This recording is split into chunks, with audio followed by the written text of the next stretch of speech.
What a way to start. What a way to start. Welcome to Lib and Learn. We killed Hutch. No, Hutch Is he not coming today? No, Hutch can has a previous engagement. We didn't rip. murder him. But we have a special guest, Hunter Kozak. Welcome to the pod, Hunter. Hi, thanks for Yo, having what me up, here. Hunter? Hello.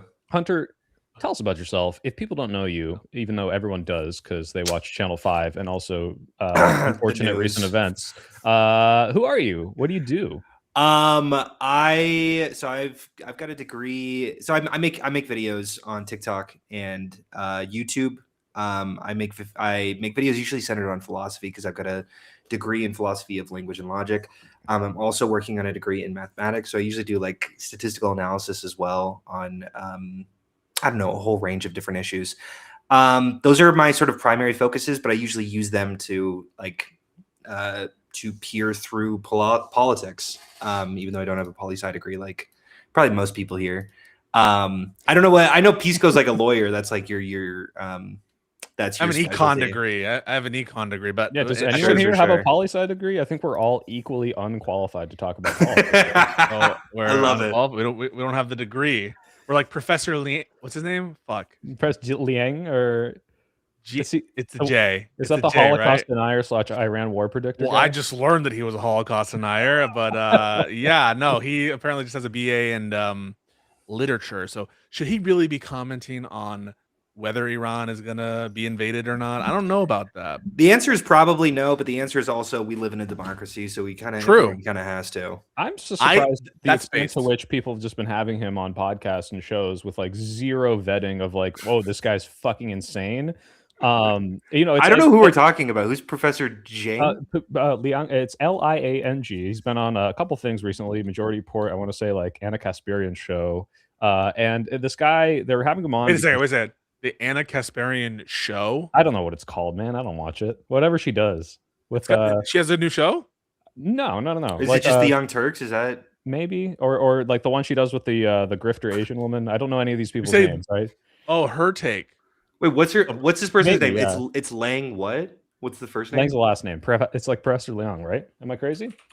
No, I did. Oh, There's I don't know if you know this about last names, but usually millions of people have them. That's true, especially millions of people in East Asia where they all have like one of the three surnames. I looked up Liang Professor and probably about 15 people came up because they tend to be fairly well educated. Oh no, I'm gonna get canceled. Oh, I'm sorry, it's with the J. Or is it an L? They're both spelled in two different ways. So you don't know who we're talking about. I do know who we're talking about. This is a great way to start the podcast. God, Hutch, come back. We're in shambles right now. Anyway, the point is they're just letting him on the podcast, and they're the credentials that he supposedly have is that he predicted Trump's win in Iran war, which is like, oh wow, great one, dude. Wait. He predicted war with Iran and Trump winning. Yeah, and it's so like one of those is a 50-50 coin flip. And the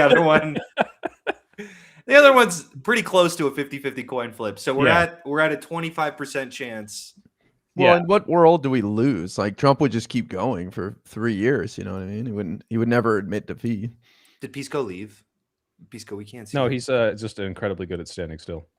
No, yeah, he's wearing had some camo right now. Issues. They got him. But no, it's like, yeah, do you guys remember when the World Cup was happening that one year and they had an octopus that could like oh yes. So yeah, what's so fascinating about that is that there's like I was just reading a book about this because everyone's like, what are the odds? And it's like they do this with like 100 different animals. And so like if you take the World Cup and you go over the last 10 years, that's is that 1/2 to the 10? Actually, that's a pretty high all right, number. Mr. Math Major. Wait, that's a hugely high number or a hugely low number. I don't know. I actually don't know what's going on there. Maybe I would need to investigate further. Because 1/2 to the 10. How many times has this octopus predicted the World Cup? I don't know. It was like eight matches in a row or something, which is like not insanely unlikely. That's pretty insanely it's unlikely. It's a 50-50 shot every time. Yeah, but that's what's 2 to the 8?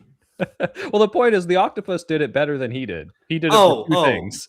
That's 1 in a 256. So, less than a 1% chance.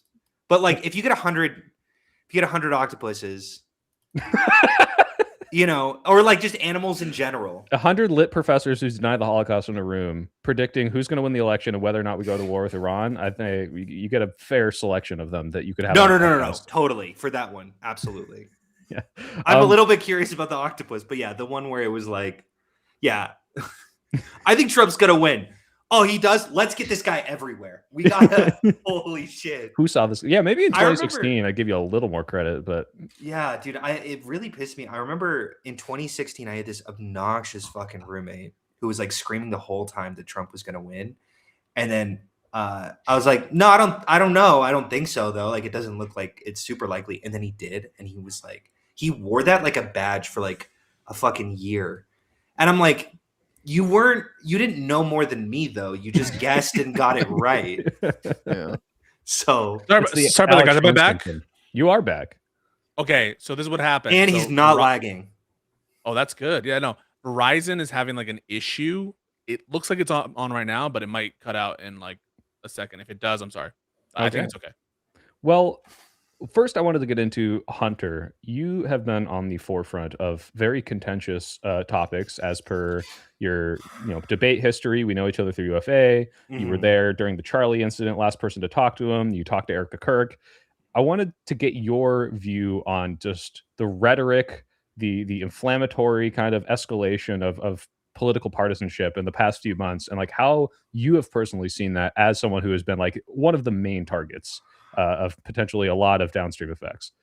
Sure, that's a super broad question. So the question is, what do I think about the political environment after Charlie got shot? Like, or yeah, it was just like how has it affected you personally? Not only like how both sides are going against each other, but like how much stuff are you just getting? Like, like, hey, you're a CIA agent. Jesus Christ, you have no idea. I could hold on. I could show you a DM I got today, right? Like it's still going on 6 months from now. Hold on, let me pull a current. Let me read this verbatim. Wait, like you're getting death threats and stuff? Yeah, here we go. You fucking disinformation agent. I know what the fuck is going on. We all know you're in on it. They caught you practicing your reaction minutes before Kirk even came out to speak. You will rot in hell for eternity. Fucking sell out human waste of oxygen. I got that today. So you can imagine that like 6 months later, like if I'm still getting those today, it's like the Zapruder film. You're gonna get these 50 years from now. Dude. I know, and it's like I want to be a math teacher. Like this is this is fucked. Like my kids that I'm gonna be teaching are gonna like. Oh my god, they're raised on Charlie Kirk memes. You understand? I know. That, right? It's like, dude, I don't know. I don't know if I'm gonna do math. You're gonna say, does anyone have any questions? And everyone's gonna raise their hand, and then you're like about math, and then everyone's gonna put down their hand. Right. But yeah, so like, do you see?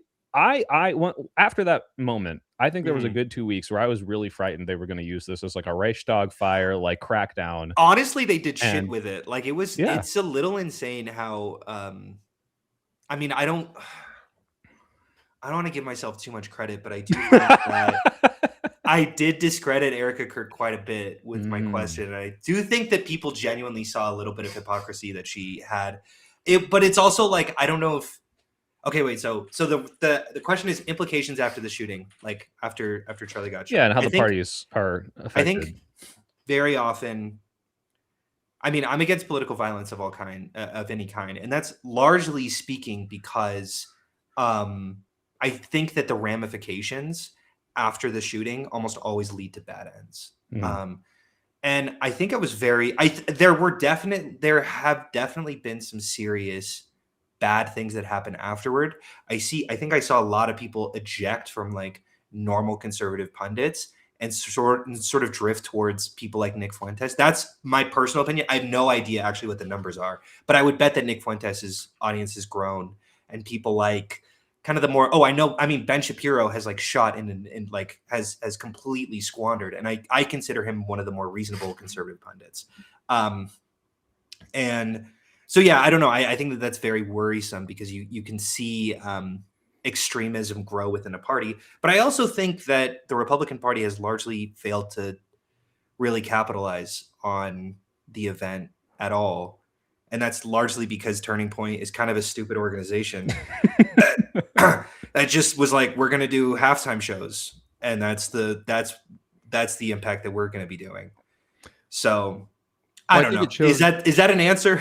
Yeah. I think it showed how hollow their movement is, that it was really Sure. just a personality and it was about getting farming clips, and he was really good at that. And once that was gone, what was there left, you know? Yeah, I mean, I will say, as someone who went to the town hall for Erica Kirk, she is so not a political figure at all. Like, she genuinely has no political insight or interest, like genuine even interest. It felt like the entire town hall was just like it was like a concert for Jesus. Like it opened with like Matthew West, and every question just pivoted into how we need to accept Jesus into our lives. It was very like, I don't know if Erica knows what she inherited. But that might be a little critical. I don't know. Do we want to watch? Can we watch your question? Do you mind if we show it? Sure. Yeah. You can You guys show want it. to watch You have that? it on I hand? don't know if I'm sure you see. Yeah, I have it. This is 3 months late to the discourse, but yeah. It is, but like, I think this is good. And a lot of people haven't seen this. So Yeah. Well, I think it's interesting to just- see, like, okay, it's Josiah been a showed few it, months yeah. now. Now what do you think has come from this? You know? yeah, we can also retrospective. Let me know if you guys can hear this or can't hear it. Oh, I can't hear it. Your calls for peace and unity. Erica, I want to tell you how much I appreciate your calls for peace and unity. And I'm likewise horrified by the people in my so-called camp who were cheering about Charlie's murder. I believe that they stoke the flames of violence. Oh my God. Did you see this live? This face? Honestly, I was really trying to just like lock get your the fuck question up. in Yeah. and like, because I also knew that I was going to be like, there's a very strong likelihood that my face was going to be plastered almost everywhere. So I'm like, I cannot, if I crack a grin, I'm going to be on Fox News. Oh, you would have. Not that like I wanted to, not that I found it funny genuinely, but it was just like, dude, there's a weird sort of internal reflection that you have to have where it's like, even though I know I find this very serious, if my face doesn't show that it's serious, then it's like all of this is for naught. So you're under a lot of scrutiny and pressure. I got yeah. So I was. This I didn't. this I don't would have even think I was caused me looking to at stutter. her, really. This would have caused me to genuinely question if I like hurts. I don't remember her stealing my looking at soul. me. I don't know. I don't think I looked at her like at all. Good choice. All right, hold on. Let's keep going. Yeah. Oh, why does it do that? People on either side of the aisle stoke influential people. Even worse is when powerful, influential people on either side of the aisle stoke the flames. When they do it, the flames can become an inferno. And this leads me to Donald Trump, the most powerful and influential person on earth, who has more responsibility than anyone else to put the flames out. Just last month, President Trump called on 6 Democratic lawmakers to be tried for sedition, which he clarified was punishable by death. He then reposted a simple message: hang them. I think that you've been making strides to bring peace to our country, and that turning point has been asking Democrats to decry the individuals who cheer for violence. I have and will continue to decry them. But any good faith effort to stop political violence must hold both parties to the same standard and expectation. So in that spirit, will you condemn the violent rhetoric of Donald Trump, the most powerful and influential person on earth? Yikes. I appreciate your question. I think I'm going to pause here and just say my one criticism of that perfectly worded question. Yeah. It's too long because you gave her. You could see the calculation in her brain where she's No, but like genuinely, then she doesn't have an excuse of like, you know what how I'm bad saying? this answer. Yeah, that's like, fair. Let's watch the yeah. answer. Oh my God, why does it do that? Ever say, yeah, you know my heart. Why would I ever say, yes, go murder people? This is so much deeper than just one. I understand your sentiment. I do. But this is also so much deeper than just one person. This starts at the home, okay? This starts with family. This starts with a seed that grows and grows. You can choose to have evil in your heart, or you can choose to have light. What you consume and what you absorb from the outside world will manifest itself. No, I will never agree with political violence.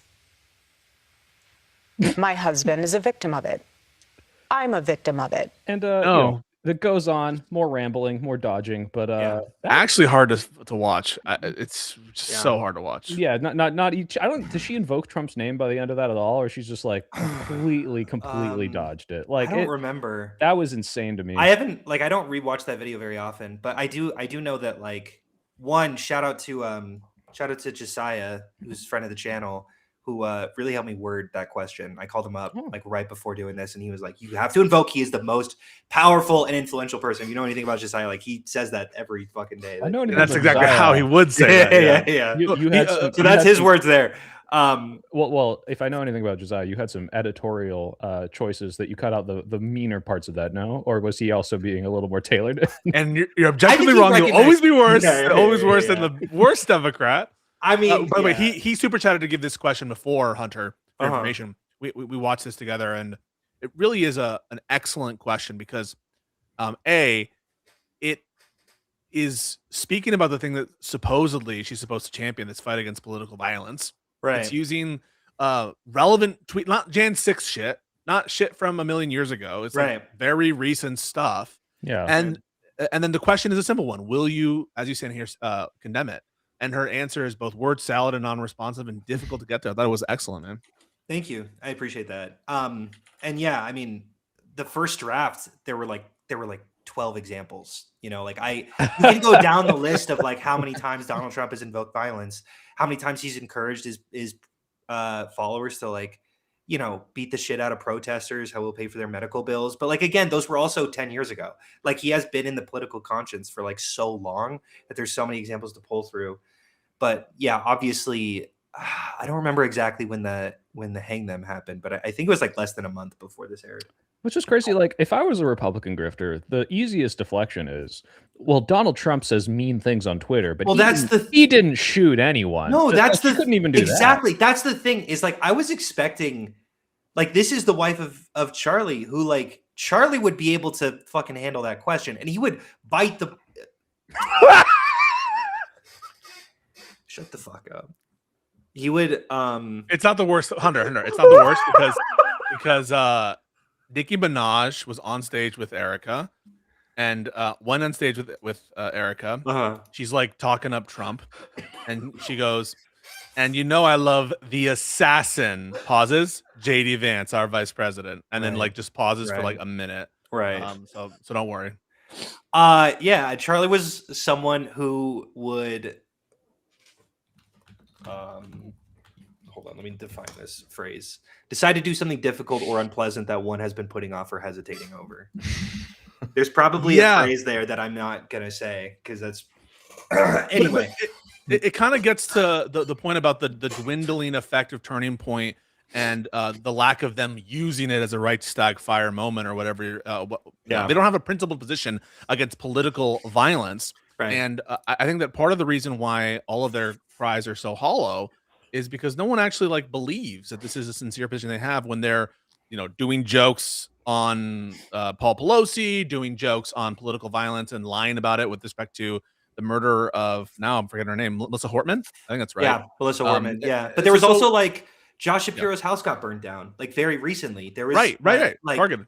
There was like a really good example that I had cited, and I didn't even know if there was going to be like if there was going to be a debate sort of where I could give a response back. Turns out I couldn't, and I wasn't able to give a response back. But like Caesar Soyak was a Trump supporter who mailed like 16 pipe bombs to Trump opponents, including journalists and politicians.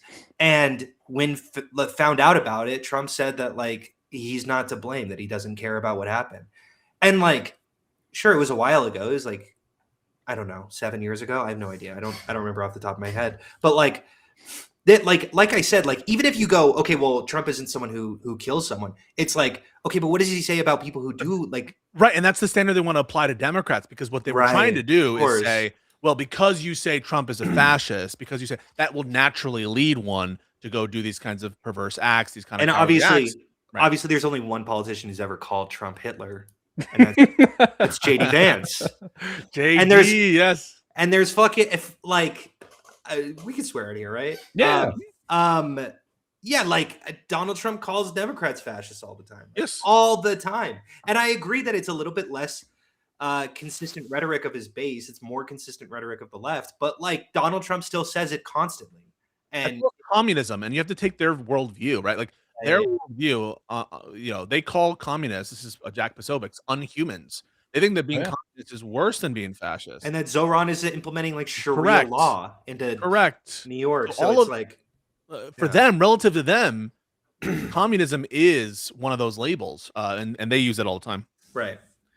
Well, she dodged your question too. That this bullshit is just one person. No, he's not. He's the president of the United States, as you laid out. Like he's not just some random dude. Yeah, and that's true. Also, by the way, of anyone who is going to accuse the celebrators, and again, I condemn the celebration. I don't think it's right. I mean, I'm sure it's traumatizing for you too, having been there. I don't know. There was, and I've seen some sick fucks even at my own school. So I go to UVU, right? Like every single day I walk past that courtyard. Like it is very hard. And there are a few students that I do know, pretty left-wing students who are part of like counter protests or like civil. There's this guy who's like, whatever. I'm not going to out any specific people, but like I know people on campus who are cheering for that happening, and that it really grossed me out. Really fucking like made me like. There's a sickening aspect of that like those are people on my side, and I don't want to just ignore that issue. You know, no, you can't. I'm happy to decry. I'm not happy to. I will decry them, right? Like I will decry them, and I don't want those people in my party. But I also don't want to hear it from the Republican Party because like the amount of aggression that you guys consistently engage in and abide. Yeah, I mean, like I could keep coming up with examples. Like I just remembered the Gretchen Whitmer kidnapping that Donald Trump just fully fucking ignored because he didn't like Tim Walz. Like now they're saying it's a hoax. Yeah, and they're saying it's a right, hoax. but then he also took credit for the FBI stopping the plot. Like you can't even keep track with this guy. It's I'm curious. You must have been standing in line for a while, and obviously everybody's focused on that moment. But what was the rest of the day like for you there, and your experience going to that event? I don't know if it's interesting what I went through. Okay. It was a lot like there was an event. I knew he was coming. It was, I think, started at 12. I got there early. I got there at 9 or 10. So it was first thing in the morning, and then I stood and yelled at the Republicans in line all day. But I'm sure you don't debate people in person very often like that, and you're not in the middle of a MAGA crowd. Oh, are you? That's Hunter's thing. No, like I'm okay. Oh, 100%. Like I come from a family where we all yell and scream at each other and debate constantly and hold each other's feet to the fire. But also like I know everyone at Turning Point at UVU because like at the UVU chapter, just because every time they put up a bench out, I would always go over and just not yell at them, but kind of yell at them. And like, I do love those guys. And I think that they really appreciate me too. Like, I don't think I'm being disrespectful, but I do think I'm but it was Charlie Kirk, Ira, to Ira's point. Like, I understand it. And yes, I believe it because you are. I agree with this, that it was very, I've never met Charlie before. And like, it was very, I was rattled for sure. Because this is like, I knew that 2,000 people were looking at me and there were cameras on. And if I fuck it up, it's going to be YouTube clipped for his show. Like I was very aware of that. But I was also like, my wife was filming like 15 feet away because, you know, I wanted to put that on TikTok. You know, I wanted to sort of, I don't know. So yeah, I understand. It's a very...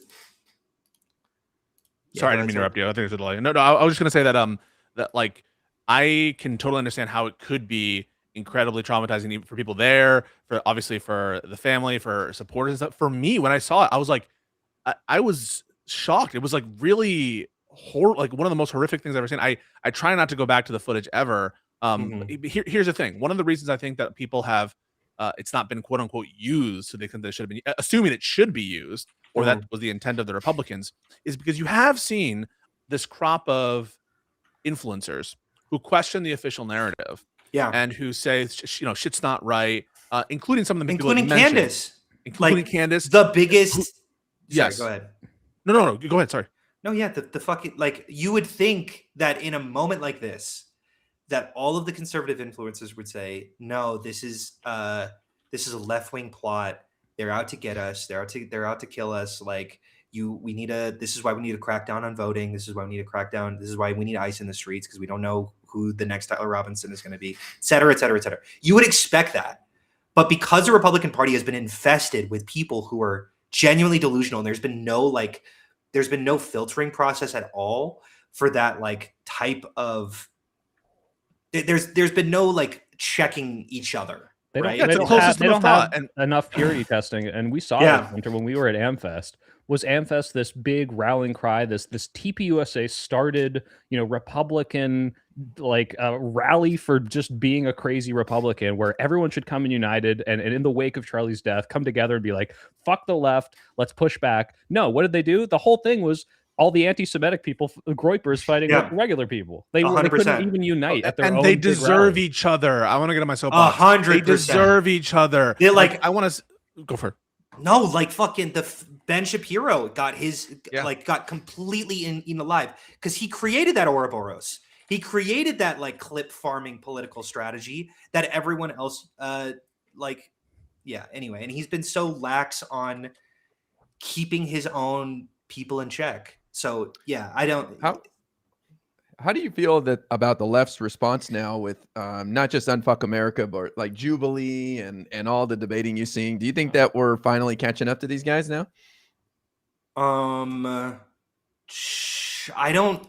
It's a good question. I don't know if we could ever really maintain the same thing that Charlie did, but that's because I do think that at its core, it was a flawed program, like what we're saying, right? Like the reason why there were so many people involved in Turning Point and wanting to watch Charlie debate was because like there wasn't a lot of purity testing, unfortunately. And I am a big purity tester. I'll criticize the left constantly.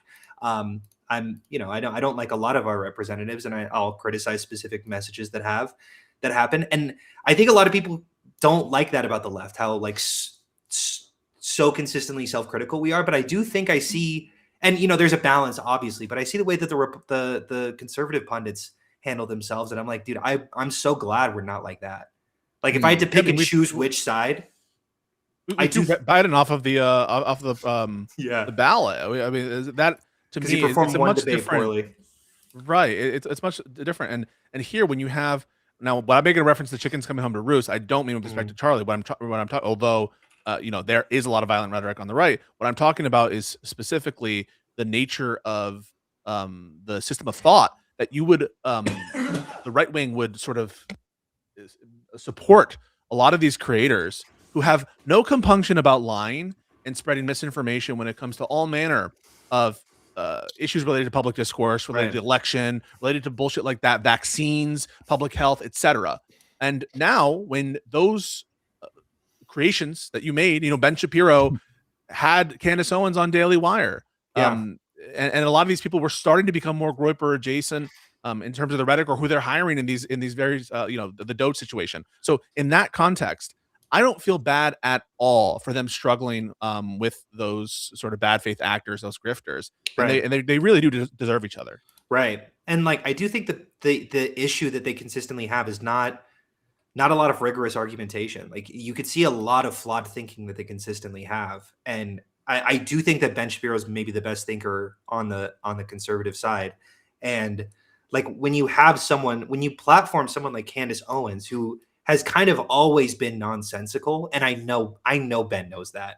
I know that Ben knows that that's a fucking grifter who's a little bit schizophrenic.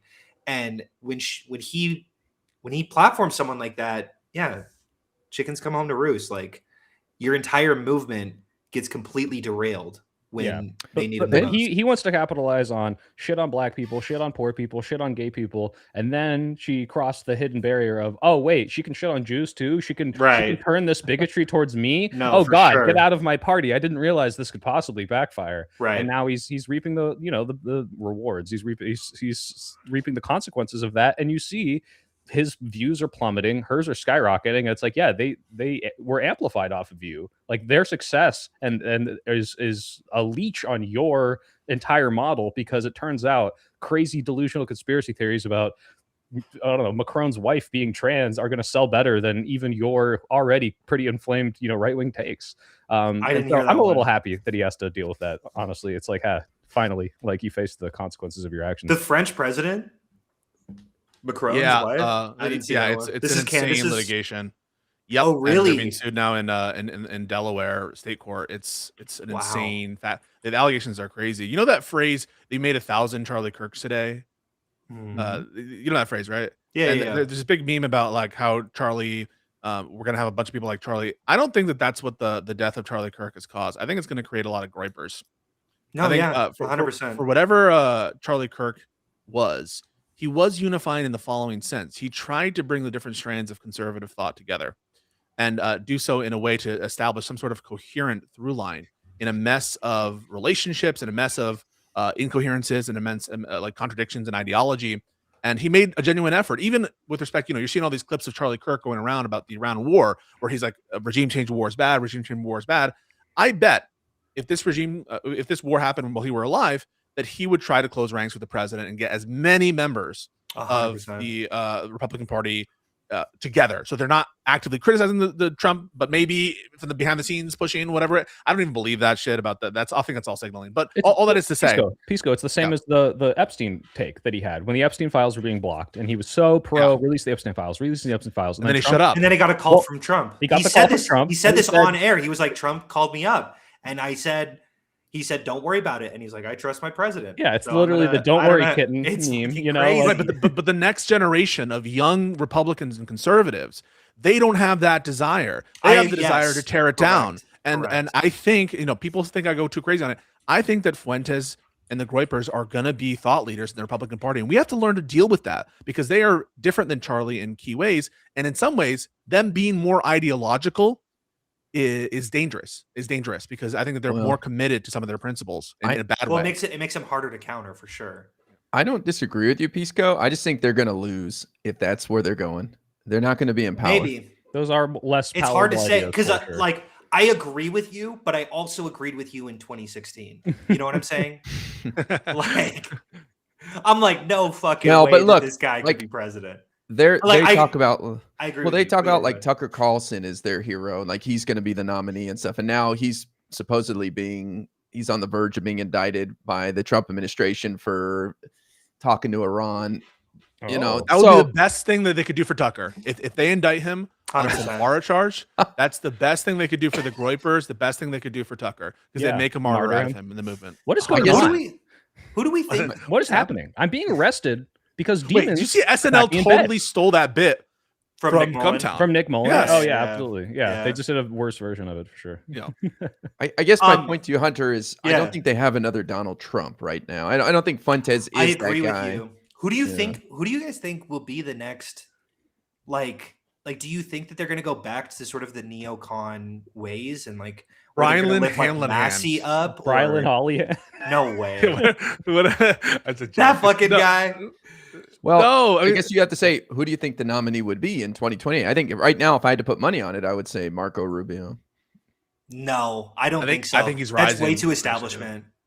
I think he's such a normal Republican, and like just looking at what the Republican Party wants, I don't think that they would be okay with someone who's like that establishment, if that makes sense. Like I think they got a taste of Trump and they want some Trump-esque figure again, even though I don't think one exists. But just remember, it's going to be 2.5 years from now, and he's going to get crazier and crazier, and he's bleeding support, hemorrhaging support right now. Trump? Yeah. No, I agree, but they want a Trump-esque figure, right? They're like, just not a pedophile this time. Oh, not a pedophile this time. I don't know if that was my bad. That was my. I didn't realize that. I don't know if that's their breaking point. Yeah. I don't know if they care that much. Yeah, maybe. It's really hard to say with the it's really hard to say. Trump said today we have a Josiah wants to weigh in. This is levity, completely off topic. But he says, as important and somber as the topic is, I'd like to ask Hunter if he agrees that J.J. Abrams is right to resurrect Emperor Palpatine for the rise of Skywalker to bring the Skywalker saga full circle. What an excellent super chat. I knew as soon as he was going to fucking come in. You guys have heard this, right? Huh? Have you guys not heard his opinion on Rise of Skywalker? Yeah, it's like the best movie or something. Yeah, he thinks it's the greatest. He thinks like a commercial. The best sequel. It is the best sequel, but that's not saying much. That's like it's like saying the tastiest poo. Like they're all bad. No, that is a false opinion. The 8 is really good. Last Jedi is genuinely a beautiful movie. Oh, God. All right, get this guy off the pod. This is what Who me and invited Josiah this guy? fucking fight about. But yeah, he's such an Emperor Palpatine stan that just the fact that he was in the movie made it all better. It does. It makes it better. That's like why the third prequel God is the best. damn Because it. as bad as those are, it's got Ian McDermott in it. That just makes it better. So do the others. All right, wait, hold on. Yeah. Josiah has now also been able to route our super chats to route us back into politics, and he asks, "Who did you vote for in 2016, Hunter?" Shut the fuck. Oh, was it? Why? Who did you vote for? No, here's the problem. Me and Josiah know each other too well. I mentioned one time that I had a phase. I did not vote for Trump.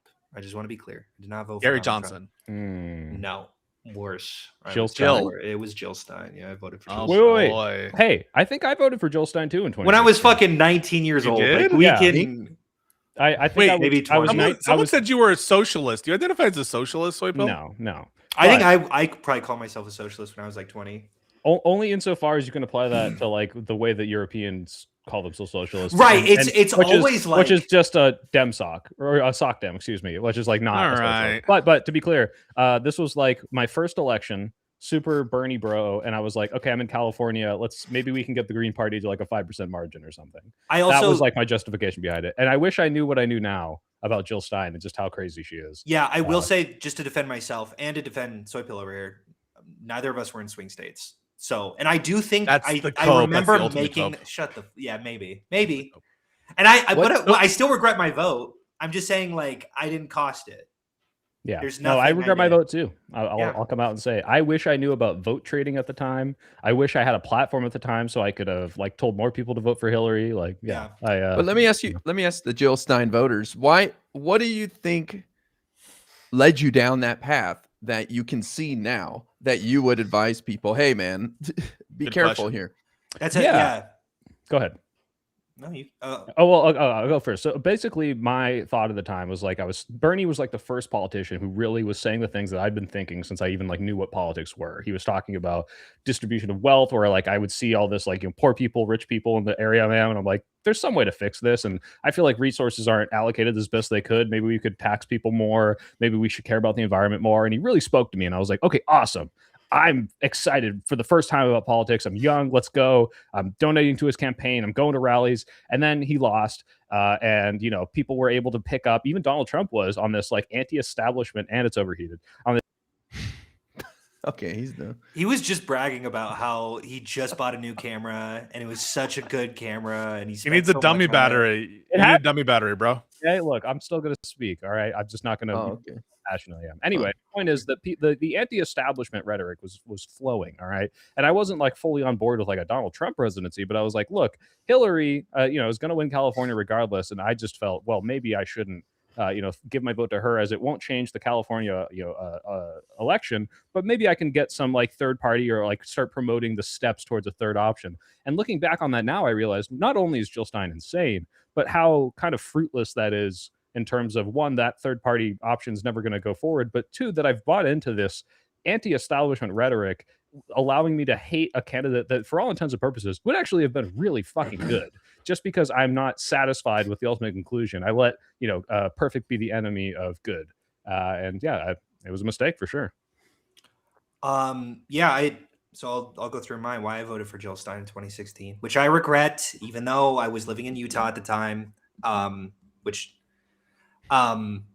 So I had a bunch of roommates. What? You shouldn't regret it. I want to say that. You can say whatever you want, but I don't think you should feel bad. We all did things when we were younger, when we knew less or whatever. You know what I mean? Sure. I get sure. I agree with you. I'm not up at night screaming like what? I don't. I do think I'm moving forward with my You can life. regret it a little bit. I think it's like oh shit, that was stupid of me, right? I think this is about as far as it goes. But I had some roommates who they called themselves socialists. It's always such an ambiguous title or label, the word socialist, because it's never really clear what specifically it means, right? Like, are you a Marxist Leninist where you're like in support of the USSR, or are you just like Denmark a little bit, I remember him just talking about how Hillary Clinton was the architect of. I don't even remember what he would say, but it was just like, she's going to bomb Libya. She's going to bomb Yemen. She's going to bomb, Iraq and Iran, and like we're gonna go with the war with the Middle East. And honestly, it doesn't even matter because both of these guys are gonna do it. And there is this rhetoric of like both Democrats and Republicans are the same party. Like it's the uniparty ideal. And I think I really believed it. I wasn't really politically conscious when Obama was president, and I wasn't really aware of what was going on. This was the first election I was ever old enough to vote for, and so I was like, okay, shit. Like I've heard this from like he wasn't the first person to say this. There was a lot of intelligent people in my life who were saying this, and I think what really, really, really changed my mind, like obviously Trump got elected and I was like, fuck, like there's no way it would be this bad. But then when Biden became president and I really liked a lot of the stuff he was doing, like, I'm like, wait, hold on. Why are we saying that Democrats are even a little bit similar to Republicans? And instead of changing their mind, right, instead of seeing the socialists sort of like update their belief system, they locked down more and ignored a lot of the things that Biden did and downplayed a lot of the things Trump did. And I think that really made me pretty disillusioned and recognize that, largely speaking, Jill Stein is like, I mean, she's often called the groundhog, right? That she pokes her head up only every 4 years. Yeah. That's one of many reasons. I Sure. appreciate you guys sharing that because I'm seeing a lot of Trump supporters now starting to get off the Trump train, and I think 3 years from now, we're gonna have a lot of people who say, I never was that into Trump or whatever. And it's like, I don't really want to hear people say sorry, whatever. I want to hear, how do we avoid that happening again in the future kind of thing. That's super fair. Yeah, it's good to compliment and not shame people for saying, "Hey, I've learned and changed my mind." To be like, "Hey, you idiot, you voted for Jill Stein," and not, "Oh, it's good that you saw the error of your ways." So you're like, "Hey, you used to vote for Trump. Well, I'm glad you come over. How can we prevent this again?" That's really good, like way IRI to rectify and move forward, not rub it in their face. And just to be clear, I do think that they would deserve to get it rubbed in their face, but I also don't think it's effective. Right. Yeah, well, and if we care about changing people's minds, we shouldn't be doing it. Like it's a very outcome oriented approach because moralistically speaking, these people should not poke their head out when it comes to politics, maybe ever again in their lives. But that's not the way a democracy works, right? Like we have to appeal to everyone. We have to be a Big Ten party and work with the people who voted for Trump as well. So, I'm a little sold on bullying. I hear it. I believe in multifaceted approaches. I think probably interpersonally, IRI's right. Like, don't rub it in or whatever. But I don't know. I just feel like bullying is probably successful. Well, but Pisco, can you make an argument for bullying leading to the results you want to see? Yeah, I think yes. bullying people publicly causes people to change their minds more than being nice. I think that being nice to the person will make the person more likely to change their mind, but bullying someone who's obviously stupid will have them center in their belief system. But all of the audience who's watching this will go, look at that fucking idiot. I'm not gonna be like that guy. I don't want to get bullied. Yeah. I gotta not do that thing. Bullying Ben Shapiro, yes. Bullying your mom, who's a Trump voter, probably not gonna work. I'll go a little further. I'd say bullying the movement, I think, is worth it too. Like calling out, just look how cringe and how ridiculous this whole movement is. I hear the concern, Ira, because like it's always a tough look to be like criticizing voters because you look like a sore loser. Even though voters are at fault. I think American people, like I blame Supreme Court for a lot of this. I blame the Republican Party. I blame some of Biden's decision making, but I blame American people too. And it's not usually kosher to go after the people. So I understand that. I think that's like a fine line to walk interpersonally and with respect to being too critical of like voters and stuff. I hear you on that, but I do think that there's some, again, I'm not an expert sociologist or whatever. I think there's some empirical evidence that bullying is a good tactic to change people's minds, but I might be wrong about that. I do think it's the spectators' minds. It's not the person you're bullying. Sure. I would bet. I don't know, but speaking as give me all your lunch money. See, I think that bullying strategically, I do resonate with this because I do think that you can bully someone for their thoughts while still like, if you have that rapport with someone, like sometimes you get in a debate with someone who's like so aggressively conservative and so obnoxious, and you will like I have this guy who I just like, there's a little bit of mocking element to this. And I do this with my friends, right? Like I mock my friends for stupid shit that they do. And I do think that like there are some people who resonate with, when you're straight up with them. and you're like, no, this sucks ass, and you're kind of stupid for thinking that. And they're like, whoa, thank you for telling it to me straight. But there are some people who are so egotistical that blocks them. So multifaceted approach, probably. I don't know, but Has this Just don't be violent. has this whole experience changed how you approach politics in any way, Hunter? no, genuinely no. And I think that is I talked about this with my brother as well, who was my brother was in a school shooting 6 years ago, and he didn't change his opinion on guns. Yeah, he's like he saw a bunch of it reminds me of this I don't know, I think you're still you after a traumatic incident or something. Like, you're still, if you came to your situation from like rational points of view and through like a genuine amount of thought, I don't think that like incidents like this will shake you off of that. Like, I think that I'm more horrified, but those are like emotional states. I don't think any of my like beliefs have been affected even a little bit. Wait, so What your about- brother was pro-gun, and then he's Yeah. still pro-gun? Yeah, low-key, he saw the shooting happen, and we lived in a pretty actually kind of conservative part of California, and he was describing like fucking police officers who were just like dads at the school, just like come in with like flip-flops and like grab their AR-15 from the back of their truck and like come in, and he's like, that's my fucking hero. I'm so fucking glad those people exist. If that makes sense. Like, there is a duality to this that he didn't lose. And then my dad, who's very like, he's a very like classic Democrat, he became more anti-gun, but he was anti-gun to begin with. You know, I don't know how much these incidences really shake who you are as a person.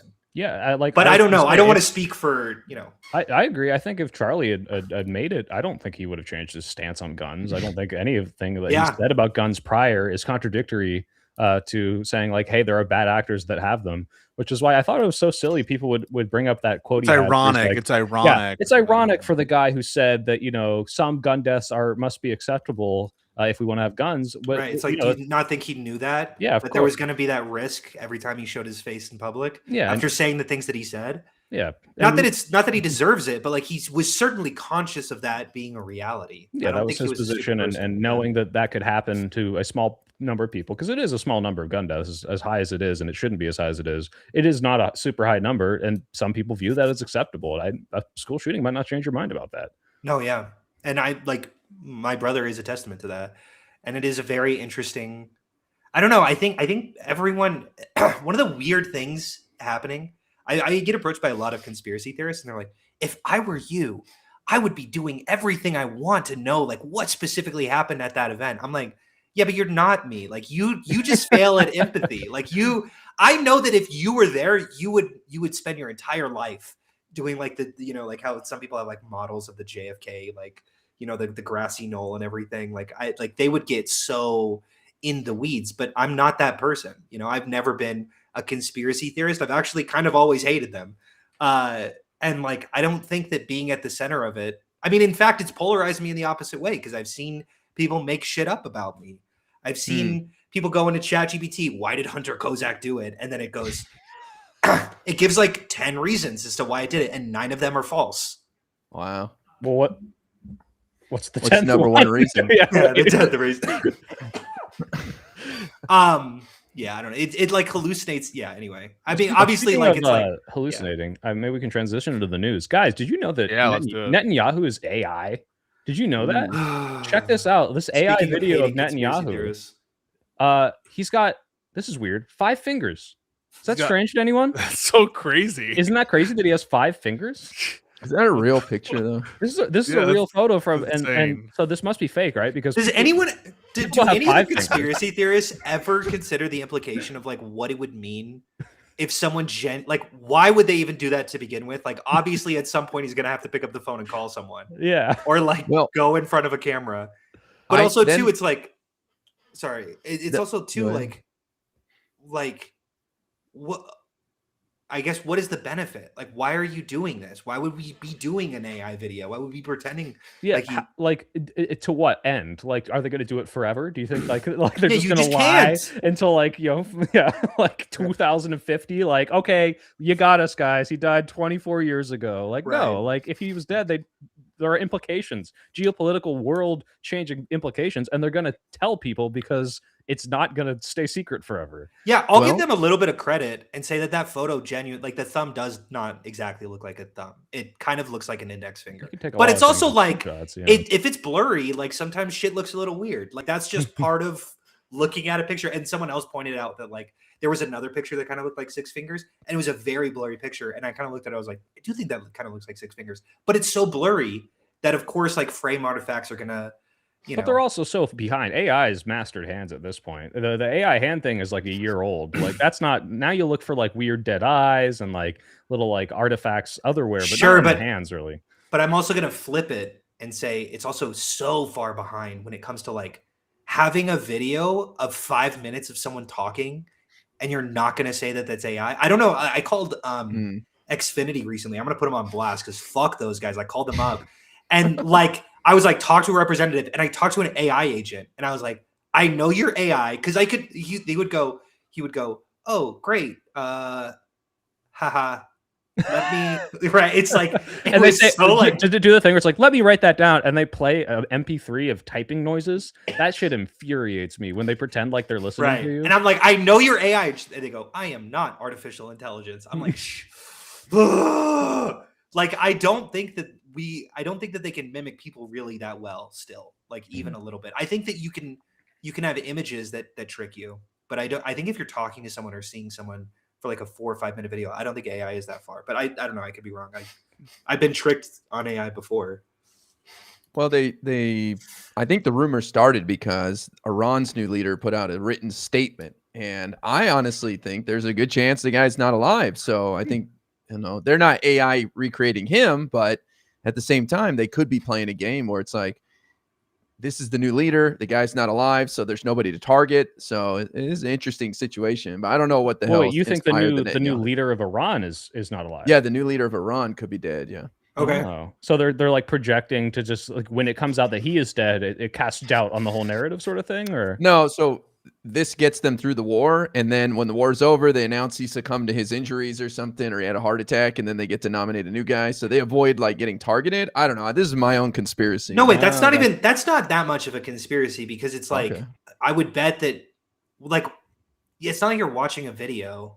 Like I'm comparing it to the conspiracy of like Israel is creating an AI version of Netanyahu and broadcasting that to people. Well, they did that because they people were saying he's dead, that he was killed in an attack. Right. Yeah, I think that's a conspiracy theory. I think that what actually happened is he's in gay conversion therapy camp right now. Oh, now that's possible. Yeah. No, did you hear that he's possibly gay? Netanyahu? That's cute. No, the Ayatollah, the new Supreme Leader. Don't fucking know us like that.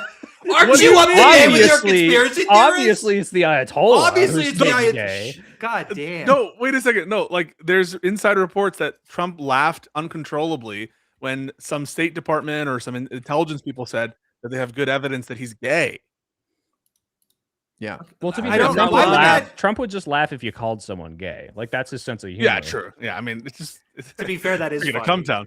The thing is, though, your analysis there. I love the analysis, IRI, because I think it's possible that he's either very wounded, dead. Who the fuck knows? Maybe he's gay. Maybe he's not gay. Whatever. But it doesn't relate to Netanyahu directly. I think the Netanyahu stuff is just cope. They want it to be real. I think a lot of people want it to be the case that they're tired of seeing Israel being able to do whatever they want. Some people go farther than that, and they just think that this guy should be dead. And so that's why they make up this conspiracy. And there's more of it too. There was like the coffee thing. They're like, the foam, it didn't fall out. Yeah, so the surface tension couldn't possibly hold together the tip of coffee. Like spoken as someone who has never drinking a coffee or like a cup of water and tilted it a little. Like, do you know listen, it actually is very.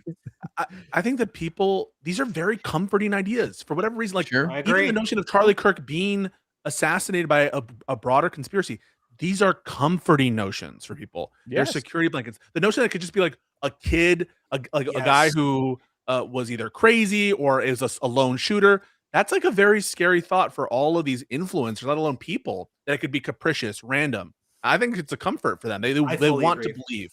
They want to, because and they conspiracies also give you control. It's, hey, if I know who's conspiring against me, it's the state of Israel, and if I disobey them, then they'll come after me. Well, I just have to follow certain rules and navigate the Illuminati deep state a certain way, and I'll understand how everything's working. And not this could happen to anyone at any time because anyone can have access to a gun in this state. Yes, you can be gay too. I will also throw out. I'll throw out like I'm a pretty rabid like murder mystery, and I've got like a murder mystery fan, and like I have a book club over, and like we like read between the lines, and we like have cork boards and stuff, and have like documents that we share with each other. It's a very fun experience to work out this puzzle, right? I think that people also kind of enjoy just the puzzle aspect to it, and there is a reality, just someone who's been at the center of so many conspiracy theories. I also think that people don't even consider that this is like real life. Like I had, there was this guy who made like 15 YouTube videos that were like labeled Hunter Kozak is the shooter or something. And it was just like fucking like 100,000 views. Like it was crazy. And I would get like these mass amounts of DMs when it happened. And I'd finally like after like 2-3 months of it, I finally like, I'm like, I need to get this guy's number, and I like reach out to like a whole bunch of people I know, and eventually I get the guy's went number. after him. Yeah, and I call him up. You know a lot of people like that you have connections. Yeah, true. I hit up Netanyahu, and he's like, "All right, let me get the Mossad agent that's covering this guy." And I hit him up, and I call him, and I'm like, "Hey, this is Hunter Kozak," and he fucking like you could hear this like jump, and I think that like I'm like, yeah, dude, I feel like the amount of death threats I've been getting is a little bit much, and I just wanted to reach out. And he was like, "You've been getting death threats?" I'm like, "You've been telling millions of people that I killed this guy." Like I was like, "What the fuck are you for?" And I there was another conspiracy theorist that I've been talking to recently, and I sent her like all these DMs I've been getting, and she's like, "Holy shit, I don't think I want to do this anymore." Like I do think that like people don't recognize how rabid people can get about this. Yeah, you're like a TV character. You're like they're solving the Law and Order episode, and you're like, hey, I'm a real person, and this has implications on my life. And you're like, what? My brother went to prom with someone, and she was also at the event. And to the conspiracy theorists, that's a fucking holy shit. There's two people, and they kind of know each other. I've never even met this girl, but there was this Instagram page that was just like 10 fucking pages of just like, here's where she was at this specific moment, and here's who she talked to, and then she reached out to news reporters here, and they interviewed her here, and here's how she knew my younger brother, and here's how they're all connected. And she was like it was like she mentioned in the comments like hey, you guys back off, this is psycho. And they're like, we're just asking questions. What you well, you can't just ask questions anymore? Well, why did it happen on a Jewish holiday? Yeah. Did it? Well, hey, no. I just know whatever. 8 billion holidays. Yes, and you know when they did it on the commemoration of this or this, like it's always. I don't know if you guys saw there. Day. I'm so familiar with the conspiracy theories regarding Charlie Kirk just because I've been at the fucking center of them, and sometimes I'll watch videos just to see when I come up.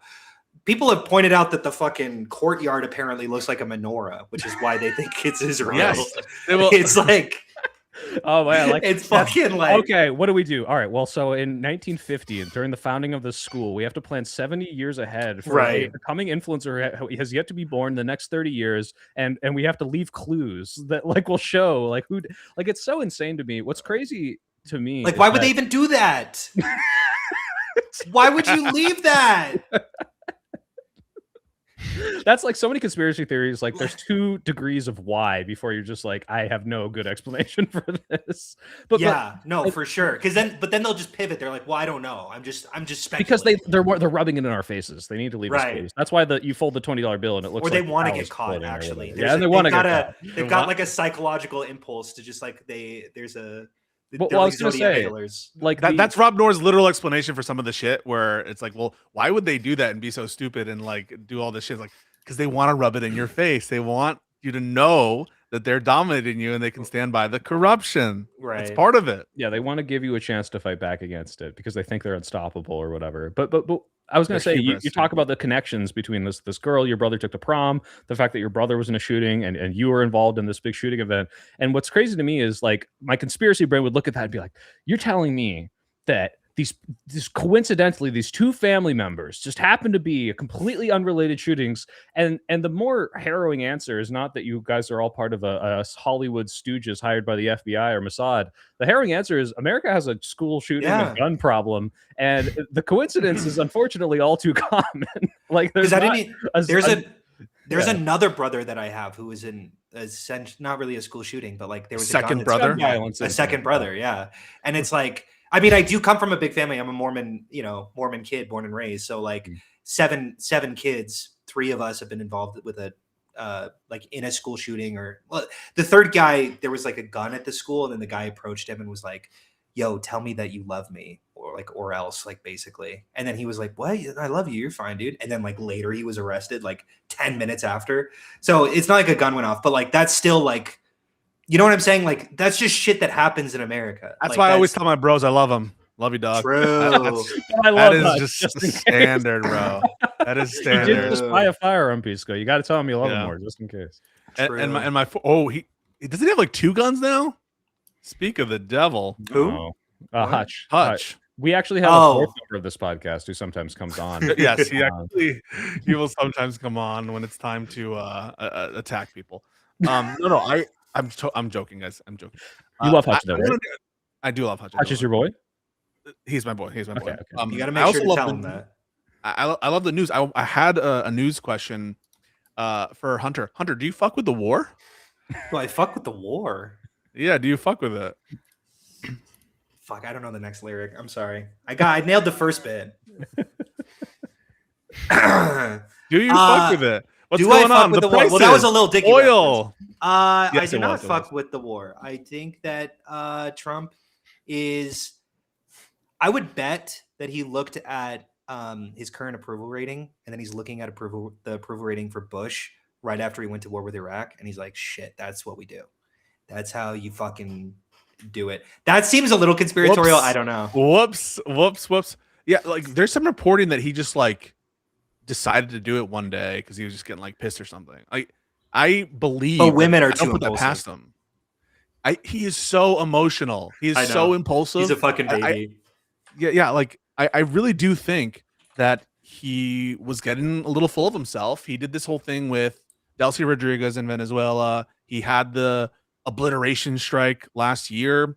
Yeah. And I don't know, because like the big question everyone's asking is, what is the plan here? What is the long-term strat? And now Trump, speaking of approval rates, I don't think it's going to help.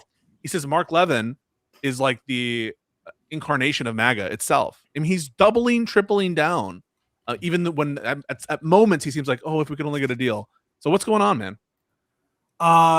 Yeah, I think someone put it really, really well, where I was giving my theory about like approval rating, and someone corrected me, and he was like, you don't understand narcissists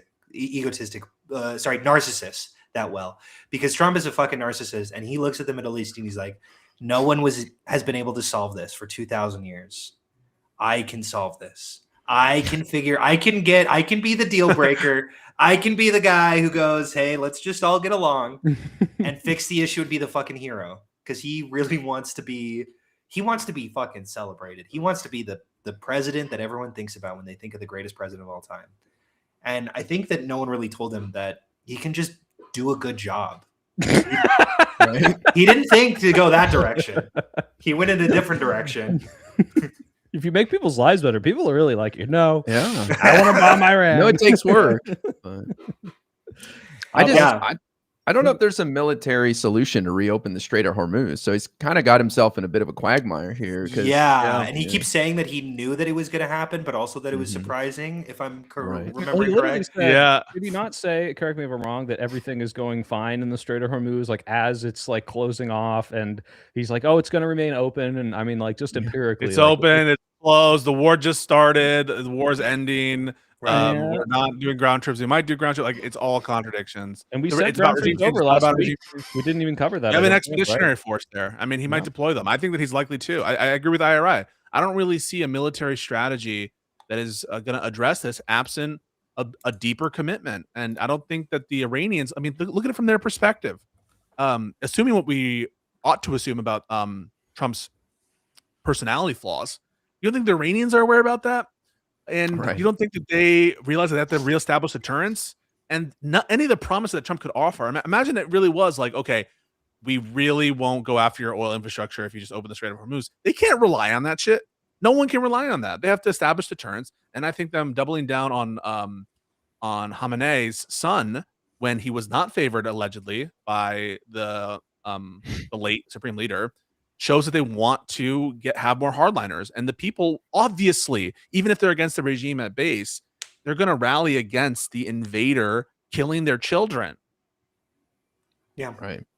Do you guys think that this will? I think most people are kind of against these. I will say that as often as I talk about the cult personality of Trump supporters, I do think that their base can be moved away from Trump. And I do think I've seen a consistent amount of people that this was kind of the last straw. I mean, Joe Rogan kind of famously is pushing away. Do you think that this is?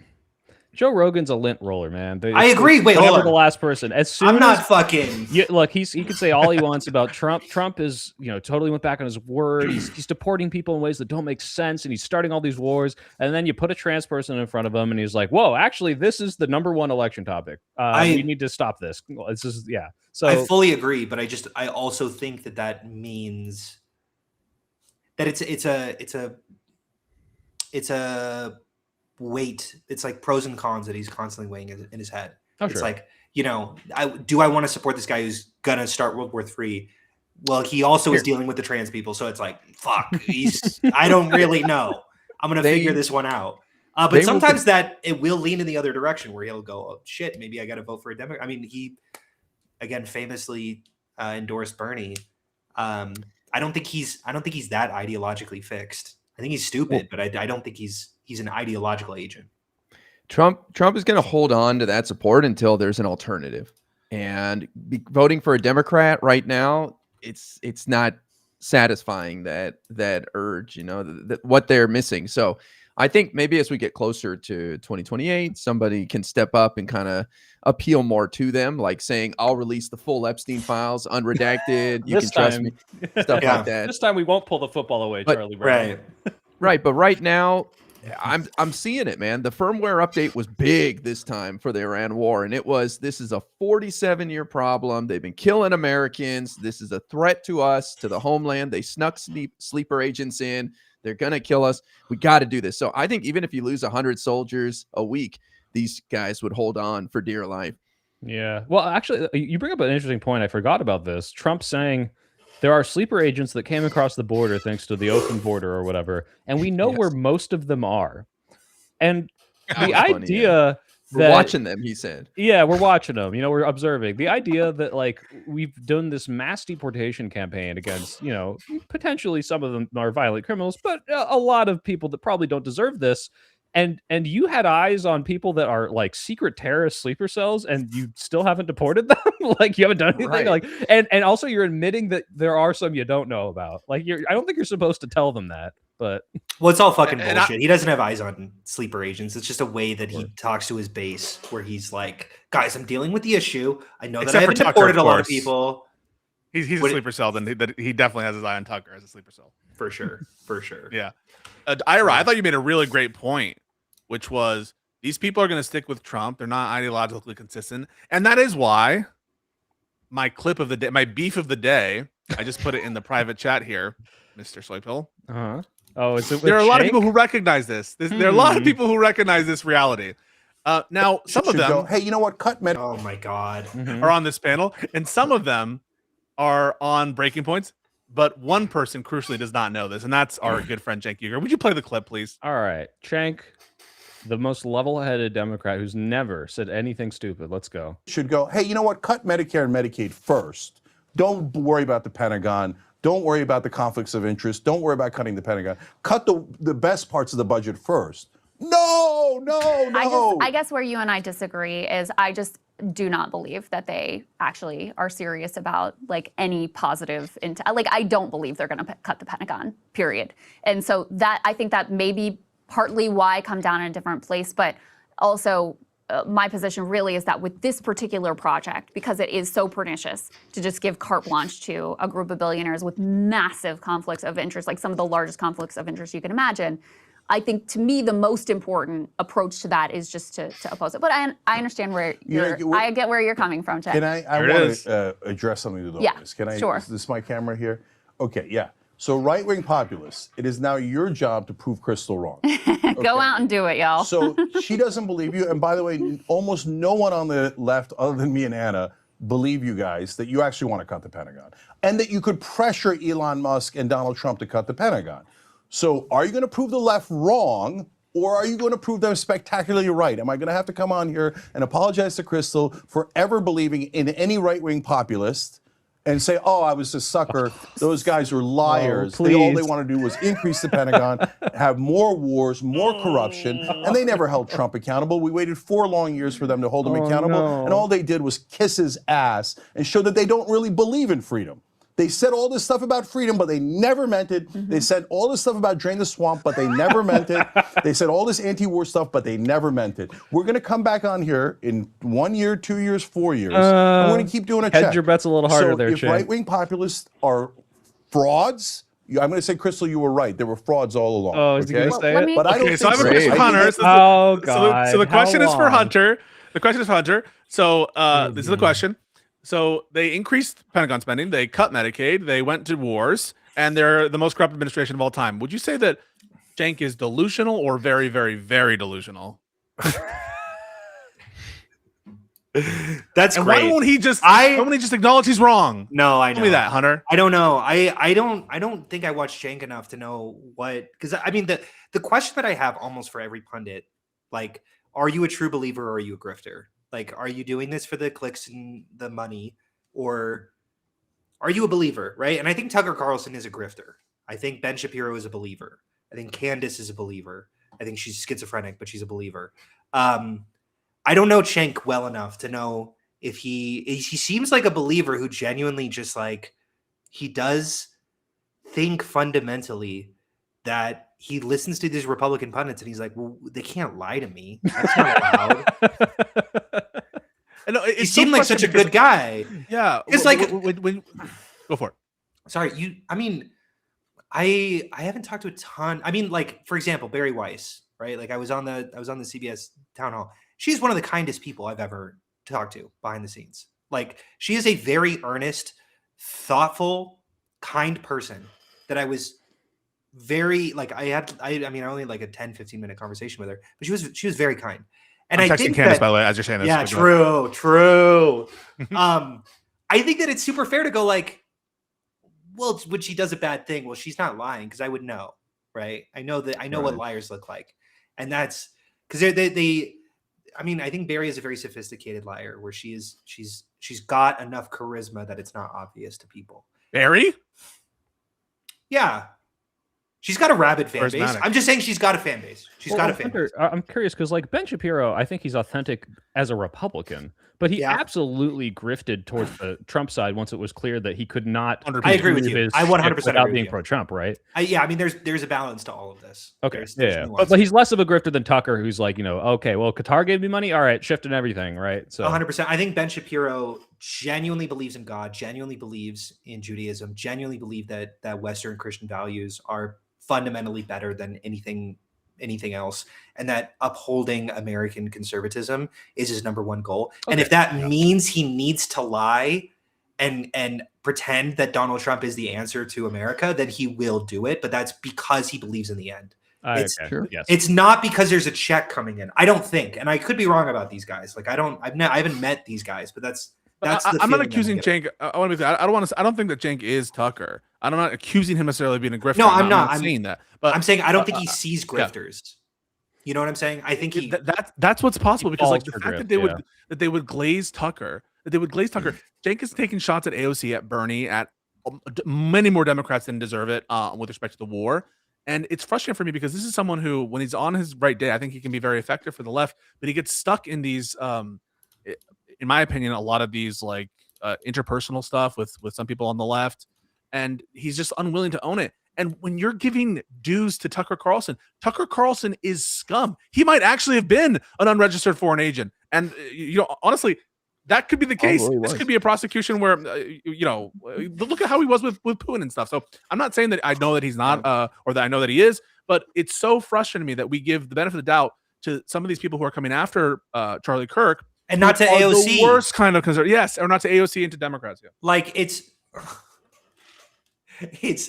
this. I don't understand this like obsession with. I don't even know. So what the hell happened to the Young Turks? Genuinely. I think it goes back to what you guys were saying a little earlier, where it's this idea that both parties are bad, and it's kind of a right entry level view of politics, in that they're all corrupt, they're all terrible, and that's what Cenk plays on. I don't know. I think he's a smart guy. Obviously, he understands politics, but I think he's catering to that crowd where it's like their establishment, they're all bad, and they control it, and they're cut from the same cloth. I don't know. I think it's just money and clicks for him. I really don't think he genuinely believes what he says. I think I think he hates Israel. That's about it. I do think I remember being 16 years old and seeing one politician lie and go, "What the hell?" And then the second politician lies, and it's like, "This is all of them." There's actually, I don't know. It's so, it does feel like 16-year-old behavior. I also think he's against the war, and I think the public polling is showing that most American people are too, and that's just starting. I think it's crazy that, like you said, what the hell happened to the Young Turks? Like, I think a few months ago, I was like, look, I really don't like a lot of their takes, but like, I don't think they're anti-Semitic. And then you got and like saying Israel did 9/11 and doing like the merchant meme. Oh, I totally forgot he did the 9/11 thing. And Cenk is totally on board with, like, he's co-signing on all of this stuff. And it said like the goys are waking up. The goyim are waking up. She reposted, and it's like, this crazy. Is insane. Like, this is like there's a account or some sort of like document on Twitter that's called like Post Left Watch, and it's like people that like are just not really part of the left anymore. Jimmy Dore, what's up with the TYT? They produce a lot of these people. You got Dave Rubin, Jimmy Dore, Emma Vigeland. I don't love all her takes, but at the very least, she's pretty consistently like pro-Democrat on the Majority Report, but they've got like a pretty bad track record for both their institution and the people that come out of it. And I don't know what's going on over there, if what's in the water at the office with the Young Turks, but I'm not a fan. Yeah, I will say to the point about like interpersonal. You mentioned this with Barry Weiss. I think that it's upsetting because I found Anna Kasparian very interpersonally, nice. She was really good at debating Pearl on feminism. Mm-hmm. Which is like, that's where it's always just like, I wish we could all like unite. Well, LeBron James really kicked that baby's ass in basketball. Like, great, good job, Anna. Okay, all right, listen. Pearl is fucking. Don't you fucking sorry with me. No, but like, you know what I mean? Like, she is able to present herself well on stage. I think it can be nerve-wracking for people to go on those stages and to like. What is this bar, Pisco? Oh my god, the media trained person is like, she's controlling herself while on stage. All I'm saying is there's a reason why people watch TYT. They are charismatic. Cenk is charismatic. Yeah. He's funny. So all I'm just trying to say is I wish that we could all agree on who the enemy is, who the bad people are. And to me, the bad people are people running our government, people in control and making all the decisions that we collectively don't like. And maybe there are other bad actors too. And I would, by the way, include Israel among them. Fuck them for pushing us into the war, and the Saudis, apparently, according to reporting, for pushing us into this illegal, unjustified war. I fucking hate that. But yeah, go for it.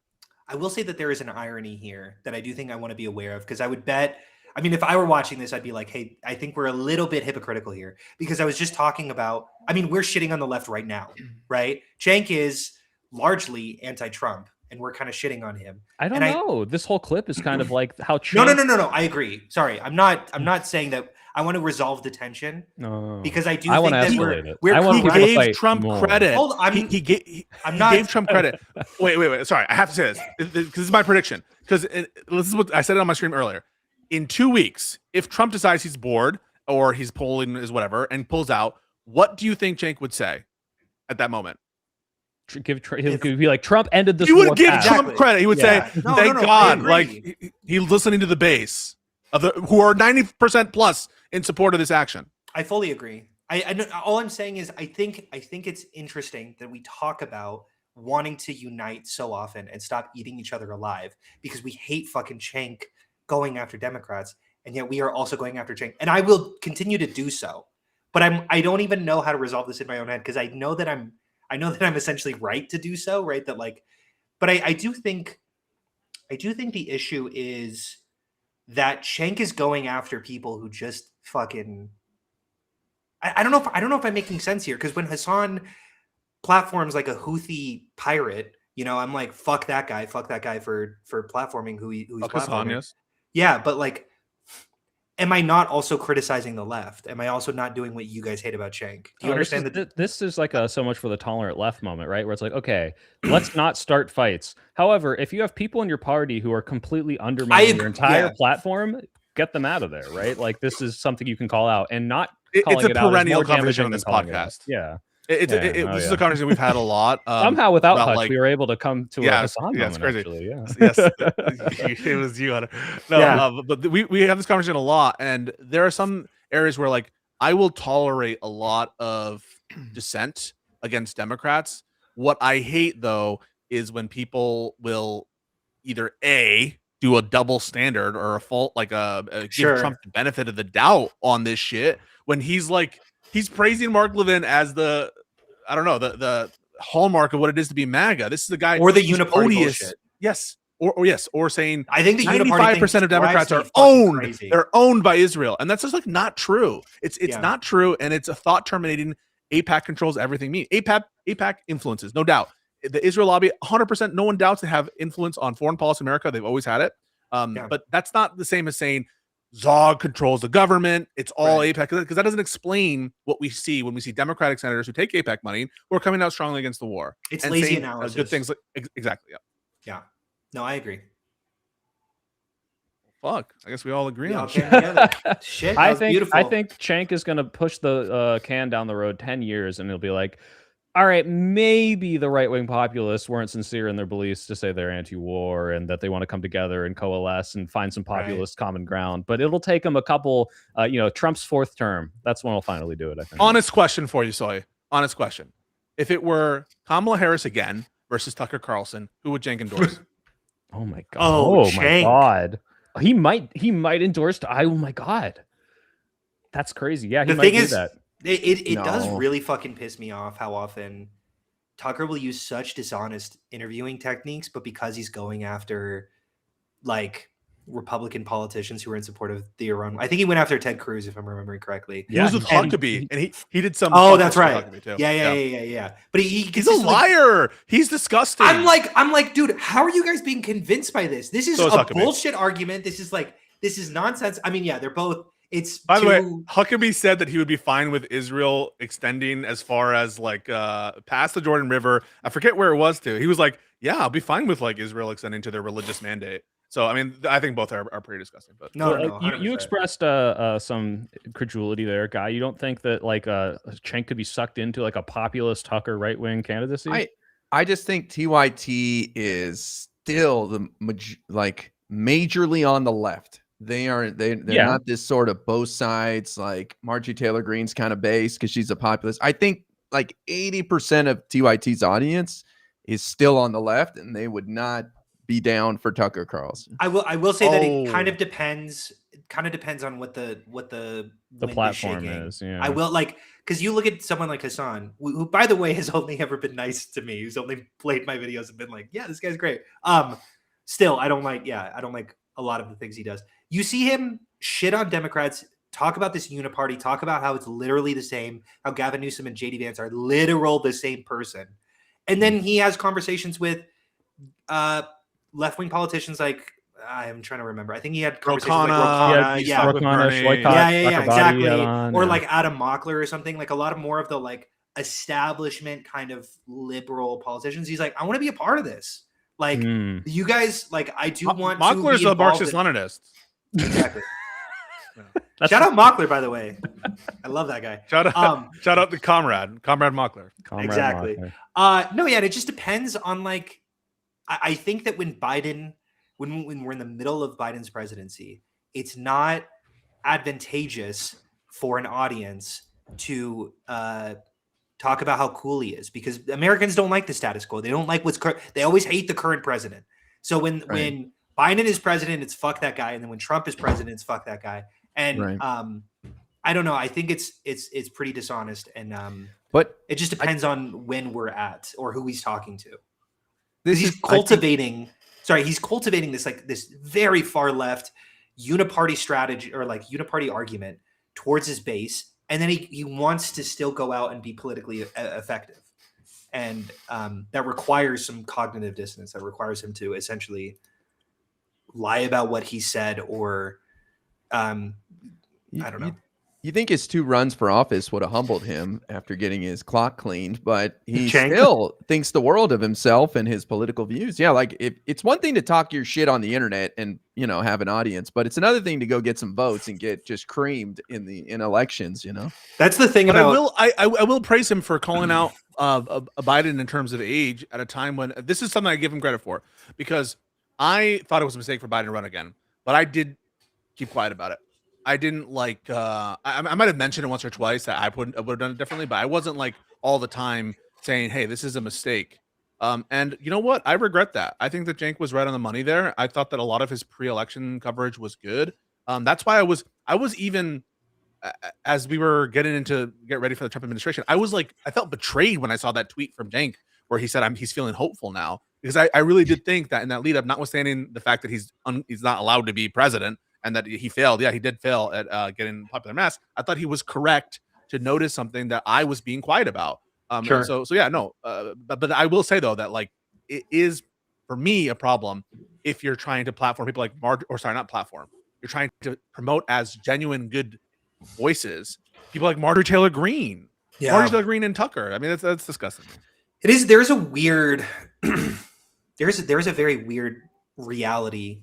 I don't know. I feel like I listen to people like TYT or Majority Report, or a lot more of the, I don't know what to call them, like the leftists, I guess.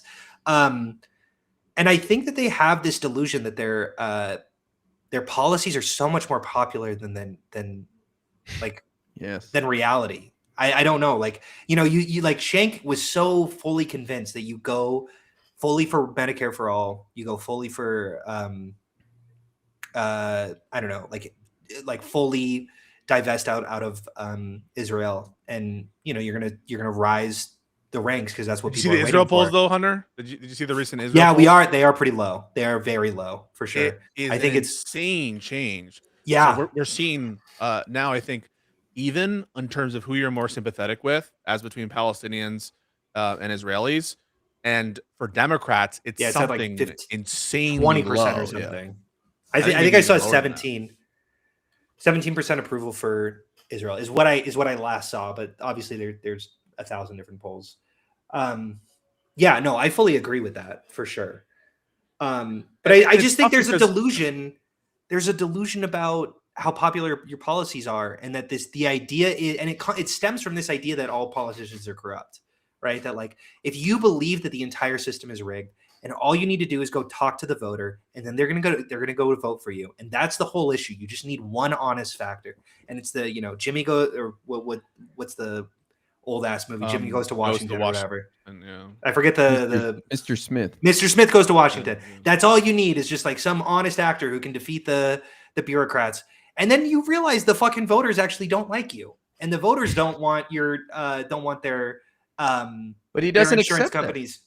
I know. No. He said he blames the media. If only the media would let me speak, And then he blames the income that he got, right? Yeah, the fact that they outpaced his donations, even though sometimes that's not true. I know Nina Turner ran like fucking 4 or 5 times and lost every time, and she outpaced her opponent in terms of donations and spending during the campaign. Well, and it's like that was the evil money that came in. Exactly. It's different. Yeah, I think these guys are holding themselves back by constantly looking for things to blame, instead of just saying, hey, how can we improve our messaging? How can we, reach more people? Because that's the solution. You can't just sit around and fault other people for your failures. You don't get anywhere in life in general. And part of that, I think, for Democrats, and we should learn. I think Democrats need to take advantage, and I think a lot of them are, of how unpopular this war really is and how much of a liability, if Trump gets bogged down, it will be for him in the midterms. I think that Democrats should not be voting to fund this war, and it's not a popular war. Are you talking about It's Iran especially or not Israel? Iran, Hamas? yeah, Iran. Okay. But both. Well, what do you- now? Actually, both. Yeah. No, What for are you sure. suggesting, Pisco, as like voting against Yeah. a supplemental package if it comes along? Yes. So Okay. me, like Dan Pfeiffer, I think that we should vote against the supplemental. I think that we should have had all Democrats. I know we lost 4 on the War Powers resolution. I don't think there should be any dissent here. Now, I think by and large, we've seen a unified caucus among in virtue of the Iran war. But this is going to be a really excellent way to get to a lot of different issues that are liabilities for Trump. Liabilities for Trump, prices, the economy. This Yeah. speaks right to it. Intervention, like being just a liar, right? Even though we all know that the no new wars thing was bullshit, they said it. They said it all the time, and so we can hold them to it. Another thing, Epstein files. I know it's a little disenchanting and it's not true. I think it's a cope. I think that like the Epstein files caused this, just a distraction.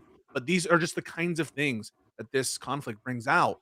This guy doesn't care about you. It's all about corruption. He's listening to foreign powers. He's getting us entangled in wars. He's raising prices. And so I think it's just a very useful opportunity for Democrats to make the most of it. I mean, think about 2006 when we were in the height of war. Democrats performed beautifully, and now I think even the betting markets have us favored slightly. Again, do not count your chickens before they hatch. For sure. To win the Senate, I'd be and shocked if we this don't win will the all Senate, be though. better. Yeah, you'll be shocked. Really? I look The at how map is unpopular the the map Republican is Party horrible. right now. I know. I hear you, and especially if if the SAVE Act goes through, which I don't know. I don't think it's going to. I don't think it will. Yeah, I don't think it will. Well, real quick, before we wrap on the Cenk stuff and move on to the final stuff, I had forgotten, Guy, you debated Cenk, right, on Jubilee. Do you have anything from that in-person experience that was different from what you would have seen on TYT, or what was that like? I mean, I was thrilled. I got to call him a political pickup artist. He just gives people like, press this one button and we'll fix it all. Like wearing a stupid red top hat to the bar, you'll meet all the girls, Like, how about working on your personality, your fitness, your life, you know what I mean? And just meet a decent person. But let's bring ice cream. It's the student body president in elementary school. It's just ice cream every day. Oh, free this, free that. Yeah. That's work for Mamdani, and he's based. It was fun to say it straight to his face, but no, I mean, like you guys said, these are nice people. I've met him and Ben Shapiro, debated him as well, and they're both nice people. I'm sure they're great to be around. But yeah, I mean, I just saw him scream about the donors and the establishment, and he said, "Brother, brother, brother, you can't accept crumbs." And I would tell him, but millions of people got health insurance. Right. Biden with his actions, that's crumbs. I go, it's not crumbs to the people who got it. Whoa! But just look at this mogging you do. Look to at him. this Chad. Like this absolute Chad versus the beta Cenk, just slouching in his chair. He's not holding frame. No, I think Cenk's a handsome guy. We gotta put some lines here. No, I feel bad. Straight everyone's. He was pissed. Yeah, he has but the funniest nice faces too. No, but yeah, it is very interesting that like some people are sold by that interpersonal relationship. Like I was talking to someone who They get charmed. Yeah, I was talking to someone. I'm not going to call them out specifically, but he went on Tim Pool's show like 3 or 4 times, and people were like, "Dude, that's a Russian asset." Like there was a ton of shit that came out that he accepted a ton of money from RT, and like he was like against he took Putin's side essentially, and he was like, no, he wouldn't do that. He's such a good guy, right? Like, and it was like I can tell who so there's someone in that sphere that I found very, very funny and nice interpersonally. Alex Stein. I was going to say Alex Stein. Yeah, Alex Terrible Stein. Funny guy. Funny guy. I met him too. Yeah. In person, he was incredibly cordial. He actually at times in some of these debates, he felt like he was a more neutral arbiter than some of the other people. But you really can't get charmed, man. I mean, like it's just so important for us not to get charmed by these people. Adam Mockler was telling me about how nice Michael Knowles was. Like genuine, I don't know, whatever. We're looping, but yeah, I don't know. I think that people aren't aware of how nice these people can be behind closed doors, because they're not living their entire life with this like fucking fire and vengeance. Like I don't know. They're still people at the end of the day. They say Clarence Thomas is the nicest judge on the Supreme Court. Really? I've heard this from people really who have clerked. Yes. Wow. Yeah. That For what sucks. it's worth. I mean, they say it about Trump. They say he's really kind of. Bill Maher got charmed, if you recall. That's One of true. the Yeah, biggest Trump haters. Yeah, He's like, he he was really went to nice dinner to me. one time. Okay. He's like, shit. Wait, hold on. Yeah. Well, I'm sure We that's gotta what give this guy a Dog chance. said that about Hitler. They said, he pet me behind the ears and scratched, and my tail wagged and everything. Right. Right. For the last thing before we wrap up here, I know you have a debate at 6, right, Hunter? I do. Okay. I'm doing a debate on the Road to Housing Act on Prime Kai's panel. Oh, fun. Prime Kai. Shout out Prime. Well, let's get through the last thing relatively quickly because I don't have too much. But I'm to say. prioritizing you guys, which is why I'm there and not here, or I'm here and not Thank there. you. Thank you, Hunter. At least Hunter, one H name is prioritized. True. Live and learn. We love you, Hutch. Fuck, yeah. Can we get a It's resounding all fuck Hutch? love. Remember? No, we love Hutch. We love Hutch. Yeah. So we would never there's say. some- What is it? What? Never mind. I'm not gonna say that. Yeah, you're right. We would never say it. There's some races, some primaries tomorrow. One of which is the Cat Abu. Yeah, you got it. No. Abu Ghazala? Abu Is that how you Ghazala? Is how you pronounce pronounce it? Yeah. Okay, Cat I Abu think so. Ghazala, and I was Abu curious what your Ghazala. guys' thoughts. I mean, she, this is directly tied into our last topic. I don't know if she's not from the Young Turks, but she's from Media Matters. She's very much a progressive sort of populist person, and if she wins the primary, I mean, it's a blue district. She's going to win that House seat. What are your guys' thoughts on her campaign and how that's going? I endorsed her. I've liked her a lot, and I know that this is kind of a weird point where I think she's right in between us and the Young Turks and Hassan because they're also endorsing her, but her foreign policy takes were very, very good, even though she got blown up on Twitter for that. Oh yeah, for saying we would defend Taiwan, right? And that Ukraine shit, yeah, based. Yeah, 100%. That's the kind of shit I want to hear. I don't want to hear this we're spending too much in Ukraine. No, Ukraine is defending against the fascist. Absolutely, she hit that hard. She's extremely pro-Ukraine, sick. extremely pro-Israel, extremely pro-Taiwan, and that's the Is she? pro-Palestine. Yeah. Oh, what did I say? Did I say pro-Israel? No, yeah, she's not taking anything from impact. Sorry. Wait a second. Fuck. I'm not a Mormon at all. Well, but also she was I think good in that debate that she did, and she streams too, and is decent on. I like her a lot. Yeah. I think I really hope that she does well. It seems like she's got a really good chance. Some of the discrediting, they said, oh, she used to be a Republican. I'm like, so did Elizabeth Everyone. Warren. And Elizabeth Warren is one of the more progressive So did Hillary senators we Clinton. have right now. So was Hillary Clinton. And it's you can't hold And that against Cenk. them. That's to their credit. Yeah, and Cenk. me. But it's and Hunter. You were a Republican? Yeah. I grew up You're one of the Mormon, Ayn and I Rand people? was a huge Mitt Romney fan. I was like, that fucking Mitt guy. Romney, My wife yeah. actually campaigned. That was her very first job was campaigning for Mitt Romney, and she spent a year and a half doing that. And we were You watch Sister Wives? No, but my wife knows one of those people and went to church with them growing up. Yeah. Shout out. She was like, I don't know if I'm going to give the name away because I don't know if that's my right to do, but my wife was like, no, she sucks. She's an awful person. There. All right. Did you guys see the controversy? Wait. Is sister? I don't know what Sister Wives is. I was talking about Real Lives of Mormon Wives. Okay, different. Probably the same. Similar. I don't the follow question? any of this shit. Sorry, go ahead. No worries. did you I didn't guys mean to see- distract. There was some controversy that broke on Friday night, I think, over Kat's race, and that there's a story that influencers were paid $1,500 to write negative things, kind of not specifically about her, but just be careful of candidates that are influencers. And some redhead guy on Instagram got busted and he had to apologize. And there was kind of a connection to Kat because her, I guess her husband or something, a podcast host was the person who kind of broke the story on MS Now.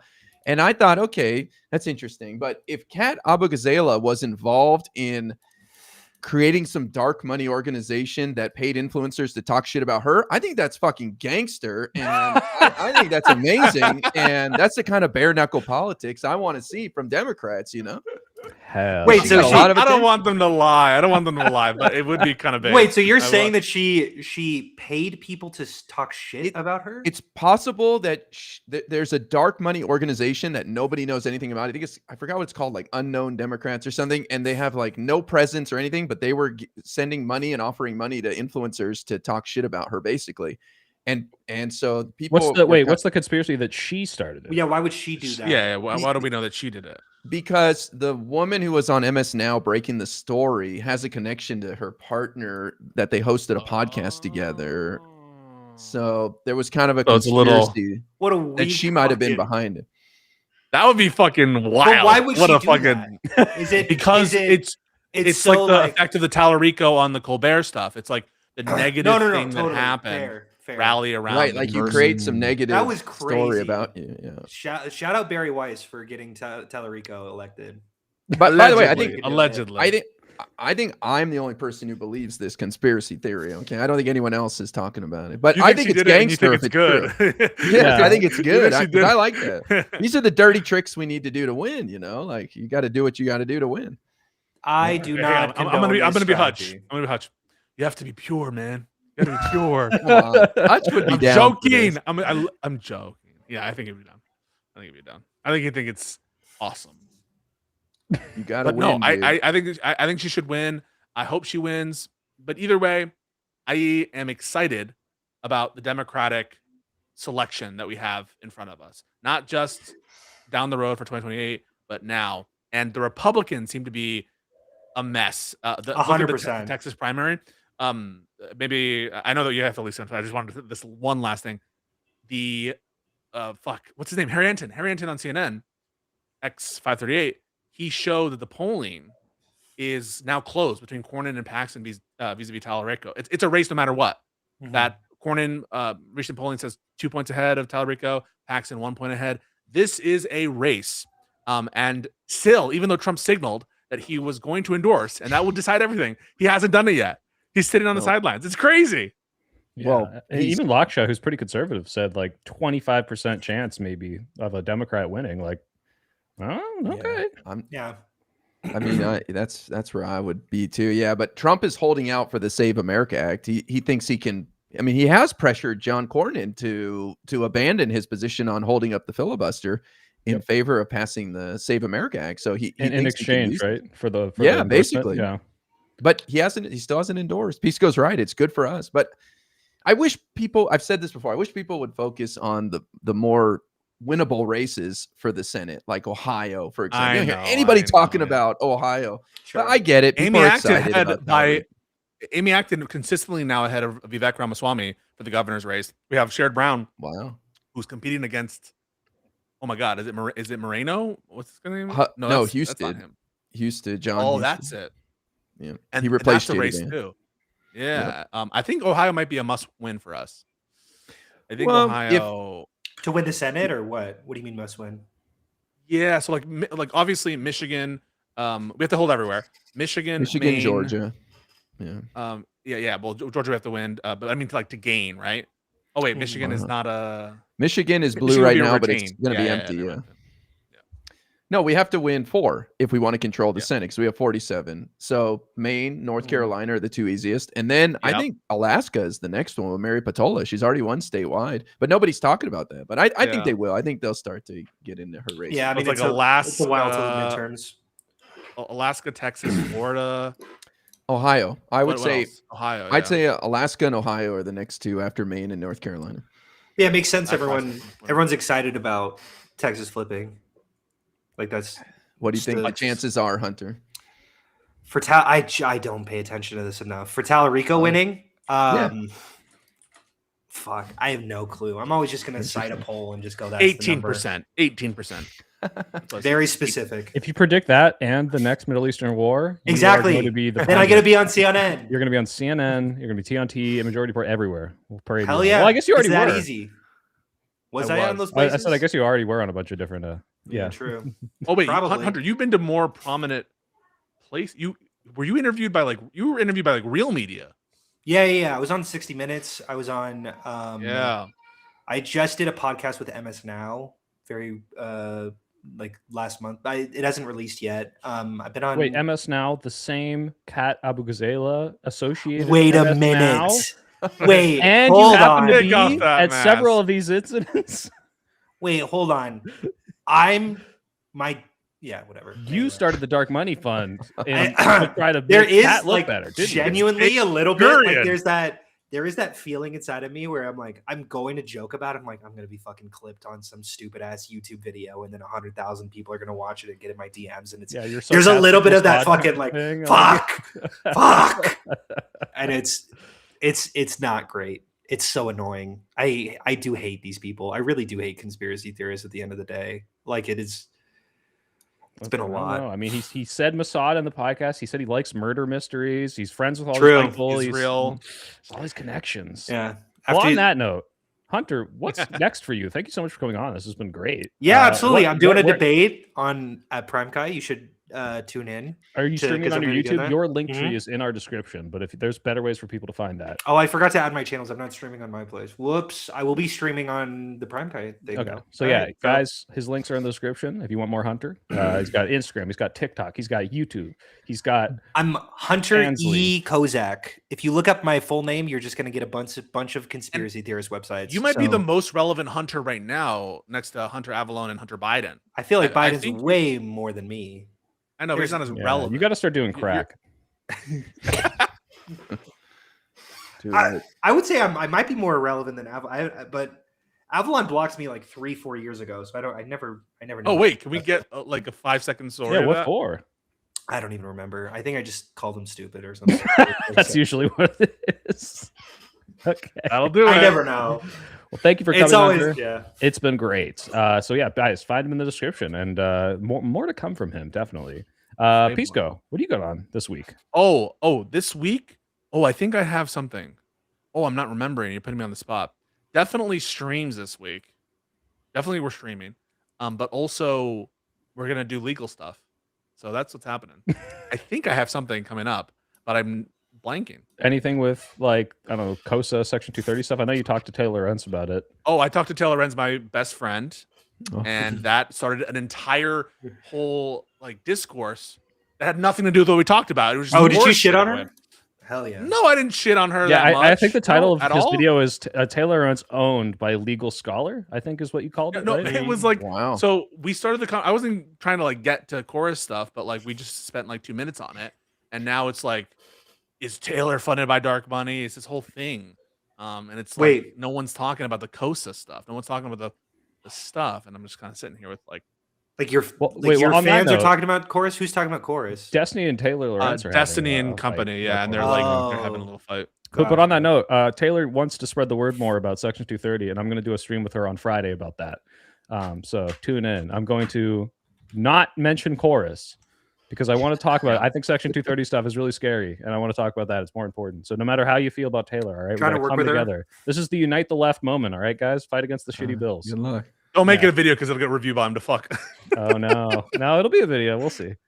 Guy, what you got? Good going on luck. this Good week? luck. Nothing exciting. I am back on I'm still on my TikTok debate grind. I've got highlights that are getting posted now as clips. So if you guys Oh, want hell to get a yeah. little taste, head over to my page and you can watch. I don't think a I minute follow. and a half. I'm mostly on TikTok. We should do. Oh yeah, some Hunter debates does sometime. TikTok debates too. I I do saw them you all. were Oh, yeah. thinking of including Pisco. Hunter could throw in there. You could eventually we'll have like the gangbang 6. Like Josiah will come back, Hutch will come back. We'll Hell all yeah. shit on Gangbang one 6. Trump's. Yeah, well, all 5 guys, 6 guys shitting on one guy, just bukakaing leftist points all onto his face. It'll be Incredible. great. Hell yeah, for sure. All right. Well, thanks, guys. This has been Lib and Learn. Oh wait, big Michael's gonna go announcement. jack off. No, not next week. I think we have what Brad Palumbo on, right? Yeah, maybe. No Yes. way. That's Yeah, the sweet. 23rd is next week. So Brad Palumbo's next Monday, and I think Taylor wants to come on. And I said, hey, are you sure Hutch is gonna come after you? And she said, Shit, that'd be fun. I have important things to talk about, so she might want to come on the 30th. We'll see. Hell yeah. Let's do Yeah. it. Oh wait, But, 30th. I'll make it. You'll make it. You'll make it for Taylor, your best friend. That's my best friend. All right, thanks, guys. Love you Live guys. and Learn. Thank Yeah. you. Hunter. Stay cool. All right, Fun appreciate stuff. it. Stay Thanks cool. for having me on.